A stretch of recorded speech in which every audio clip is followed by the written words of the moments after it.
Bismillahirrahmanirrahim. Assalamualaikum warahmatullahi wabarakatuh. Alhamdulillahirabbil alamin. Assalatu wassalamu ala asyrofil anbiya'i wal mursalin wa ala alihi wa sahbihi rasulillahi ajmain. Yang saya hormati Ibu Lisfa Santosa Aisyah MA sebagai dosen pengampu mata kuliah tablik semester 2.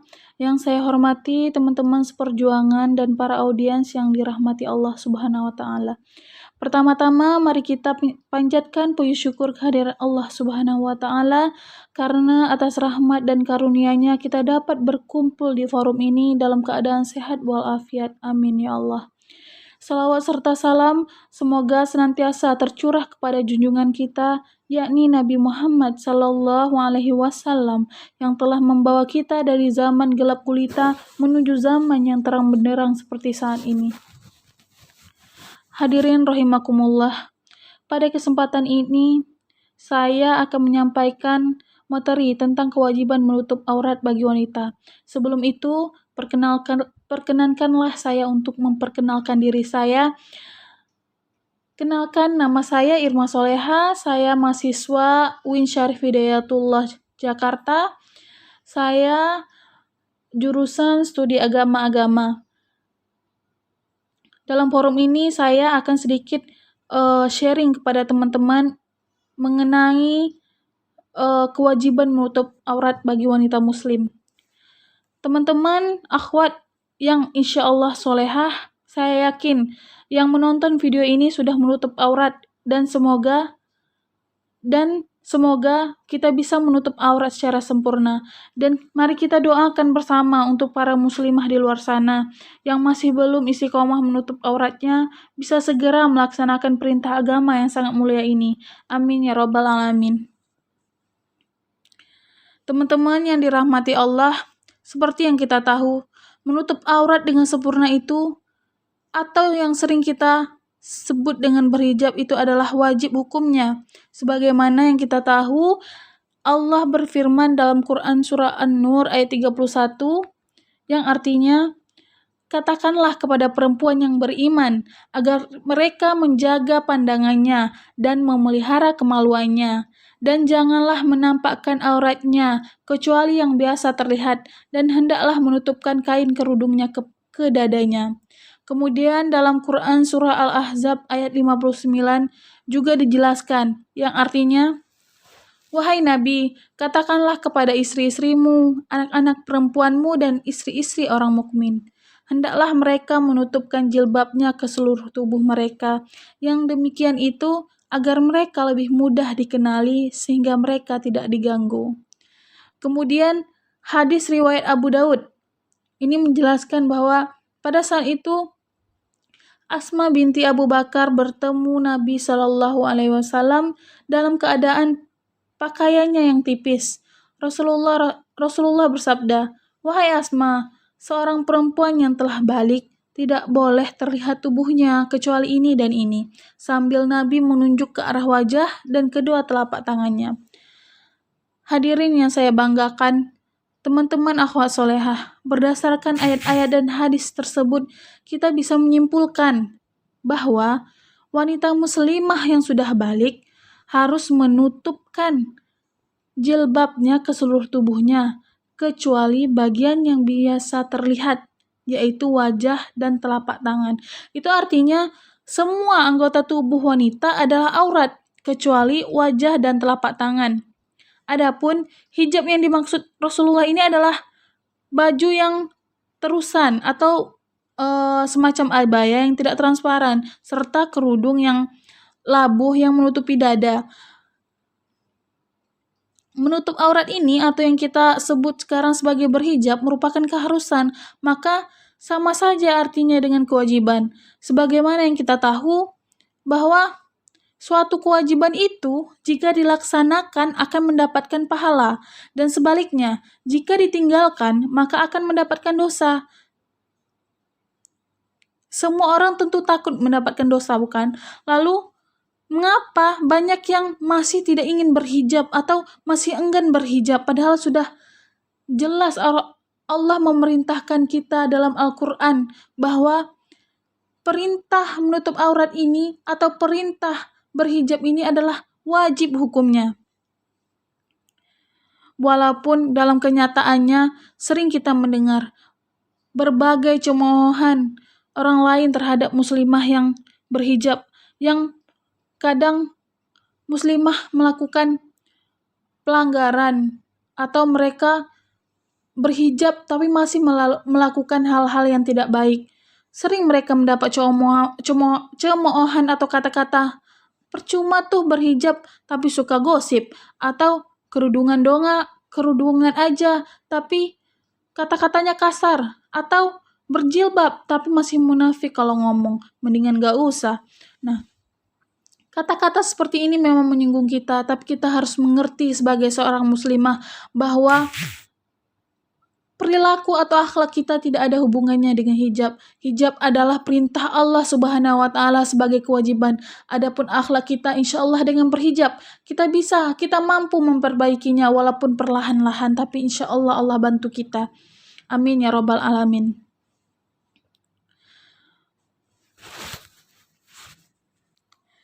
Jadi, jika ada muslimah yang berhijab tapi melakukan perbuatan yang tidak baik, maka salahkanlah akhlaknya, bukan jilbabnya yang disebut-sebut dan diolok-olok. Lagi pula, berhijab memang bukan untuk mengklaim sudah baik, tetapi berhijab itu merupakan kewajiban yang harus ditaati. Allah itu maha baik, maka menaati semua perintahnya itu merupakan sebuah kewajiban. Kita harus menyadari ini, bahwa logikanya wanita yang berhijab belum tentu baik, memang belum tentu baik, tetapi wanita yang baik insya Allah sudah pasti berhijab. Karena hijab dan akhlak itu merupakan dua hal yang berbeda, maka perhitungan amalnya pun berbeda.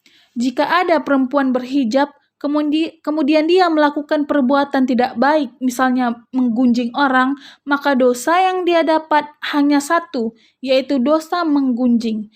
Tetapi jika dia menggunjing dan tidak berhijab, maka dosa yang dia dapat menjadi dua.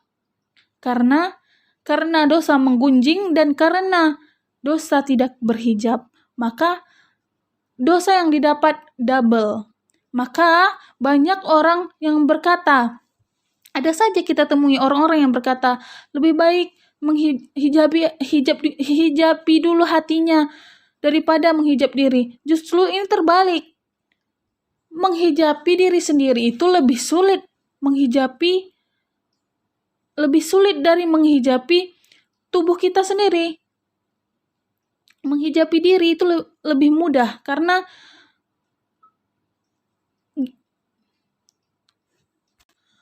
ini adalah suatu keharusan dan kewajiban, tetapi menghijabi hati itu tidak ada dikatakan bahwa itu adalah suatu kewajiban atau keharusan. Malah hati kita akan mengikuti, berproses seiring kita berhijrah dengan memakai hijab tadi. Jadi kita patut bersyukur dan mencoba membuka hati dan mulailah dari yang wajib dan mudah seperti menghijabi diri dulu. Dan jika ada yang berkata, mendingan mana? Berhijab tapi jarang sholat atau enggak berhijab tapi sholat terus?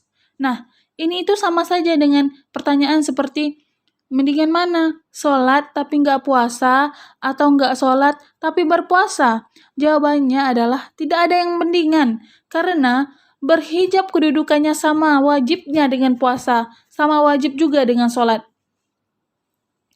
Hadirin yang saya sayangi, Allah Subhanahu wa Ta'ala memerintahkan muslimah berhijab bukan karena tidak ada alasan. Ini karena tujuannya amat sangat baik untuk kepentingan muslimah itu sendiri, yaitu agar kita lebih mudah dikenali dan tidak diganggu. Maksudnya, dengan berhijab ini, pasti orang lain yang tanpa mengenal kita pun akan tahu bahwa kita beragama Islam, bahwa kita ini adalah seorang muslimah.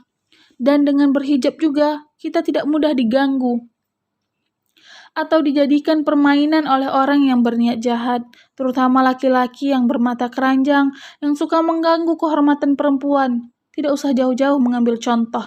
Misalnya, jika ada seorang perempuan yang tidak berhijab melewati sebuah jalan di mana sedang terdapat banyak laki-laki di sana, maka pasti perempuan itu akan disiuli, digoda, dicolek, atau separah-parahnya dihalangi jalannya. Tapi, coba jika perempuan yang lewat itu berhijab, maka biasanya mereka yang laki-laki hanya terdiam, dan seusil-usilnya mereka hanya akan bilang, permisi dong, atau malah memanggil kita, Assalamualaikum Ukti, atau Assalamualaikum Bu Haji. Ya, setidaknya masih panggilan yang baik, yang bisa kita amini sebagai doa. Betul kan? Nah, kita yang perempuan ini harus pintar menjaga sikap dan penampilan.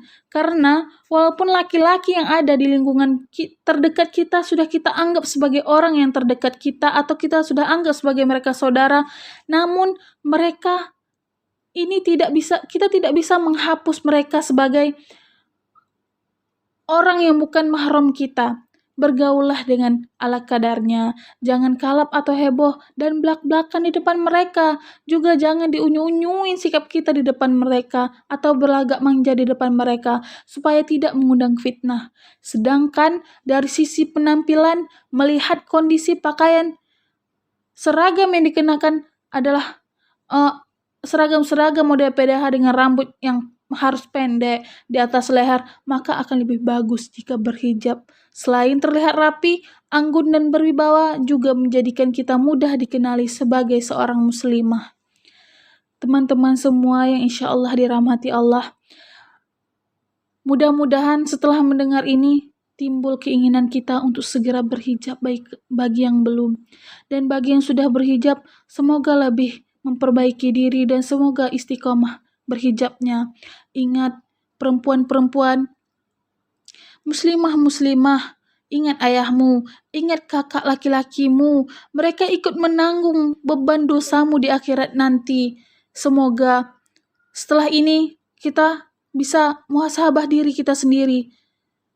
Yang kita lakukan sekarang ini akan dibebankan juga kepada saudara-saudara lelaki dan juga ayah kita. Bisa kita bayangkan teman-teman, satu langkah kita keluar rumah tanpa menggunakan hijab kita, maka satu langkah pula kita mendorong ayah kita dan saudara-saudara lelaki kita masuk ke dalam jurang neraka. Tanpa kita sadari, kita sendiri yang mendorong mereka masuk ke neraka jahanam. Nauzubillahi min zalik. Satu lagi pesan dari saya, tutuplah auratmu sebelum auratmu ditutup dengan kain kafan oleh orang lain. Harapan saya, semoga apa yang saya sampaikan hari ini dapat bermanfaat bagi teman-teman semuanya. Terima kasih atas perhatian yang telah diberikan. Apabila ada kesalahan dalam perkataan saya mohon dimaafkan karena sesungguhnya kesempurnaan hanya milik Allah Subhanahu wa taala. Mari kita akhiri tausiah singkat ini dengan membaca doa kafaratul majlis. Subhanakallahumma wa bihamdika asyhadu an la ilaha illa anta astaghfiruka wa atubu ilaik. Terima kasih. Wassalamualaikum warahmatullahi wabarakatuh.